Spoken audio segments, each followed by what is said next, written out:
And joining me now on the show is Dr. Michael Scheuer, who is a 20-plus years CIA veteran. I can't believe it. I'm talking to you now on 9/11. Michael, welcome to the show. Thank you kindly, sir. I'm pleased to be here. You're kind to ask me. Look, I really appreciate your time. This is what I would consider for most Americans who've served one way or another. This would be a holy day. And we here in Australia are quite privileged to have your time to reflect on a day that changed the world.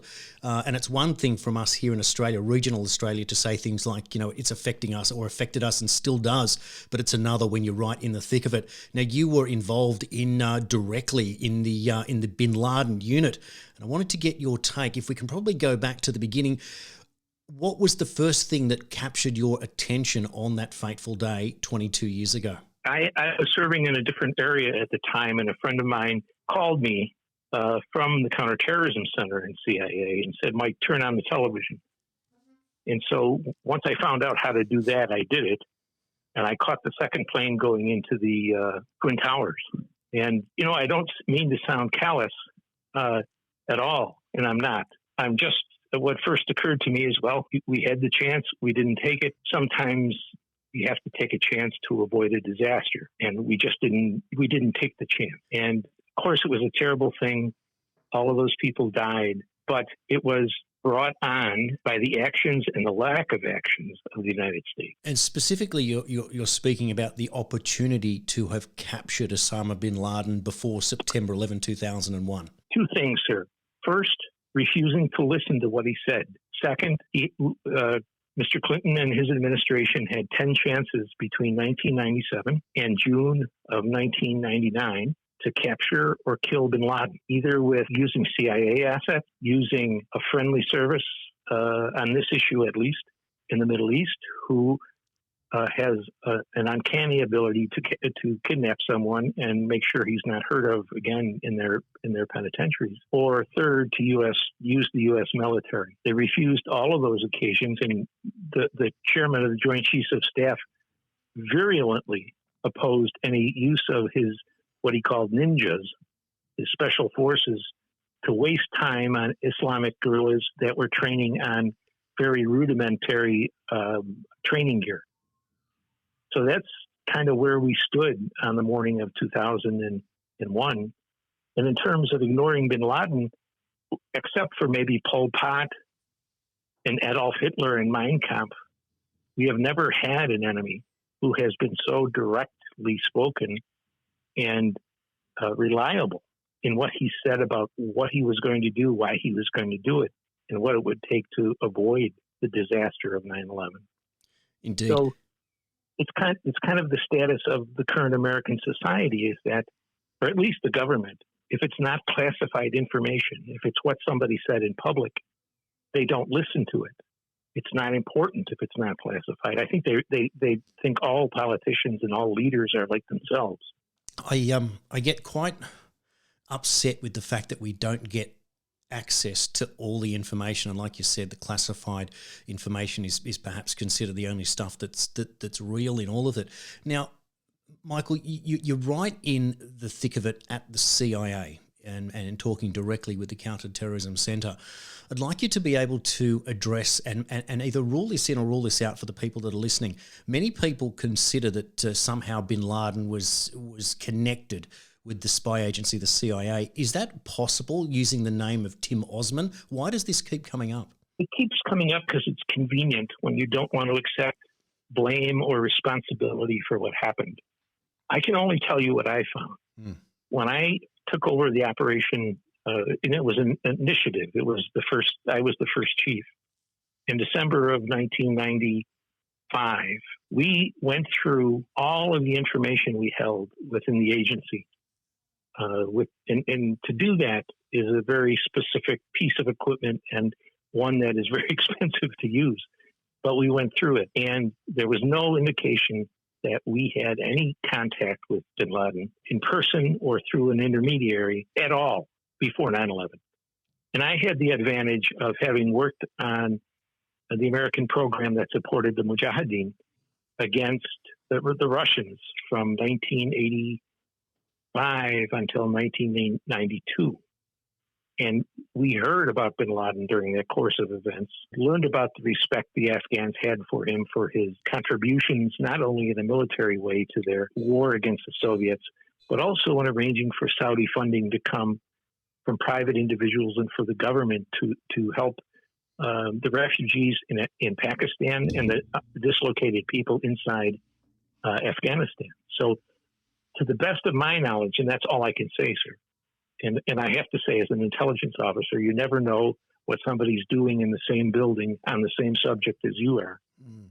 But we could not find a connection between Osama bin Laden and the agency. In some ways, I wish we could have. It might have been an entirely different story. But in any event, no, the answer is that. They always bring that up because they want to say he was our operative. He was, we were supporting the attack. And I think the agency is guilty of a lot of things, and especially in recent years, in elections and that kind of thing in America. But I found no evidence that was compelling or even partially credible to any meetings between bin Laden and the United States officials. If we look back at President Clinton having all that opportunity there to take out bin Laden, and with valid reason, the 1993 bombing of the World Trade Center, etc., why do you think, therefore, Clinton was not interested in doing that? People on the outside, when they looked at the American government, think that somehow it's determined to protect American people and all kinds of other patriotic things. But my experience over almost 23 years was that when you did something, the seventh floor, which is the command floor of most agencies in Washington, many agencies in Washington, when you take to them an operation that they wanted, in this case, capturing bin Laden or some other way of disposing him, the first questions they ask are, will it work? But the more important question is, what if it doesn't work? What will the New York Post, the Washington Post, the New York Times, the London Guardian, what would these people say about us?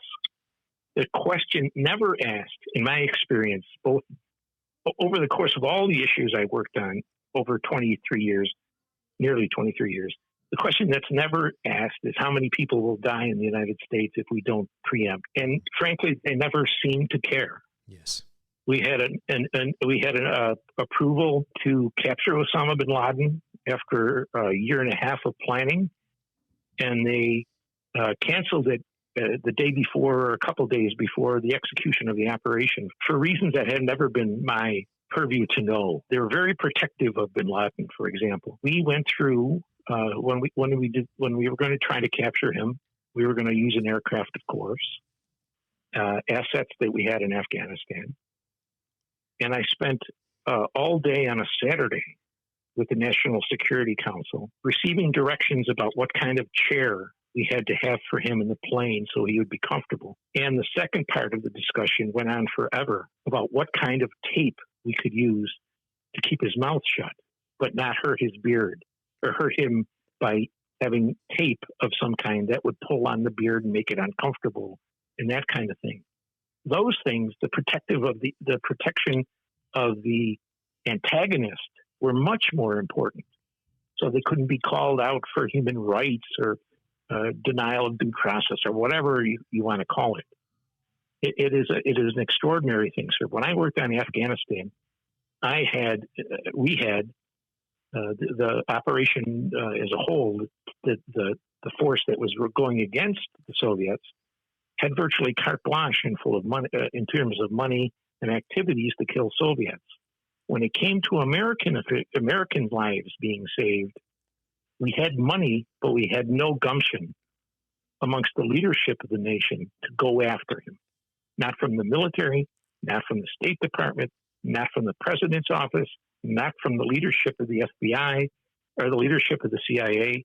And we had the FBI working against any operation at all that they could not credit for. Do you think the human rights argument there with the tape and the chair is a kind of obfuscation from the reality that he really was being protected, and this was yet another thing to slow everything down in his favour. It just seems at odds. If you're chasing the world's most wanted man, that you're going so far down the let's protect his human rights. I mean, who possibly could defend him at that point? Oh, they did. You know, worrying about how uncomfortable his beard might be, I think should be pretty good evidence that they were more concerned about what would be said about human rights rather than American death.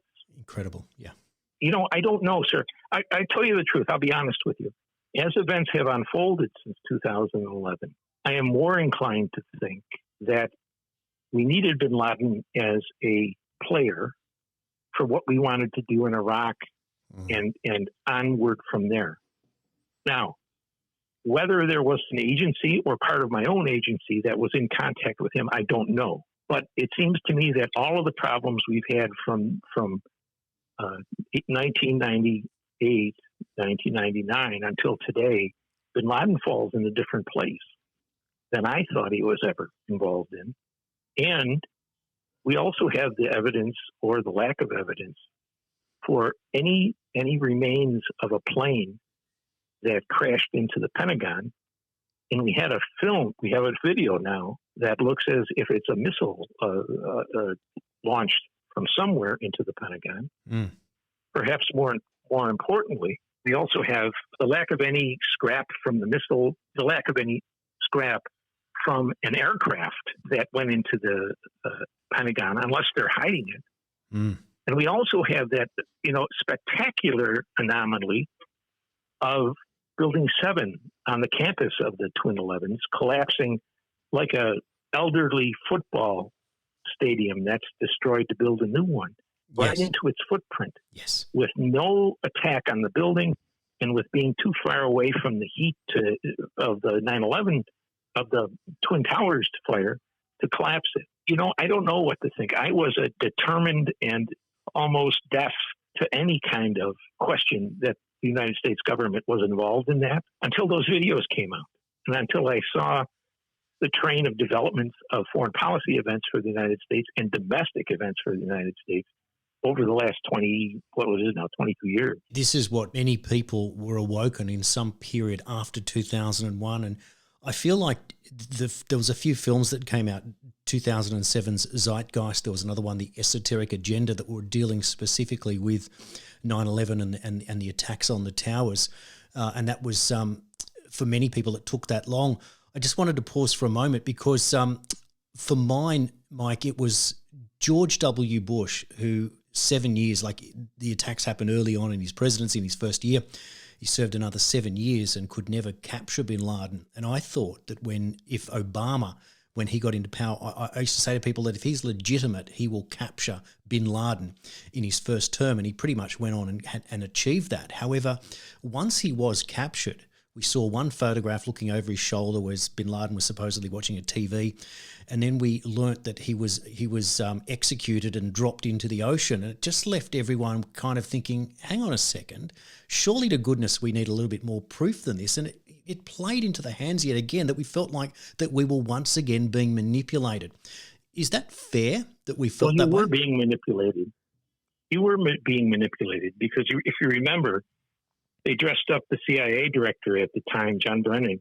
Or no, the terrorism czar at the White House, John Brennan, was dressed up and pushed out in front of the media and said, well, according to Islamic law, he had to be buried as soon as possible, so we buried him at sea, which shows in many ways the attitude that we don't want to offend Muslims, although they just killed 3,000 of our people. Yeah, we don't want to offend Muslims. And, of course, the idea of burial at sea is repugnant to Muslims. Yes. Unless it's a Muslim who's traveling on a ship at sea and he's buried, and the person who dies is buried at sea to prevent contamination or disease within that ship. So it's all a lie. Yeah. And it's all provable that it's a lie with common sense and a little bit of knowledge of the region you're trying to deal with. It's... Goodness me, it's staggering, Mike, that you can say what many people have felt for such a long time, and it looks now like a dark stain because you've got the US government not wanting to offend Muslims, and that's fair enough. Oh, I wrote a book in 1999, and they'd forbidden me from publishing it because it would offend Arabs. Mm. And they had to retreat from that after 9/11, and I was allowed to publish it. It's just symptomatic of the really tragic events, the tragic trajectory of the American government and the quality of our leadership and the lack of any real men remaining within politicians. They are really time servers, it seems to me. And I'm jaded on this, I have to admit. They spend lots and lots of money. They don't know what they're spending it for. Look, for example, they never considered for a moment that our foreign policy in the Middle East kept tyrants in power for most of the post-war period. And it might have aggravated somebody because these tyrants of Muslim countries, whether it was Egypt or Tunisia or Libya or Pakistan, also were regarded by their people as heretics, as non-Muslims. Mm. And when you would raise that with people in the U.S. government, it was kind of, who cares? They'll take care of this for us, which means they'll be more tyrannical. It's an odd situation, sure, but the U.S. government is impervious to common sense and ignorant in historical knowledge. Gosh, it's just so sad to hear that perspective. Oh, it is, sir. And so for the people that are shaking their heads at this stage, 22 years on, asking questions, demanding answers, from your perspective, Mike, where do we go from here? Is it possible that we can actually unredact the documents, get the real information? Is there any determination within the United States to get real answers here? Unless Trump is related, there's no chance. Yeah. And of course, there are always the possibility that all the documents have been destroyed. When after Iraq, they did not knock down the World Trade Center, okay? It wasn't the Iraqis that knocked down the World Trade Center. We went after Iraq. We decimated the country. Iran's taken over. Okay. But it wasn't the Iraqis.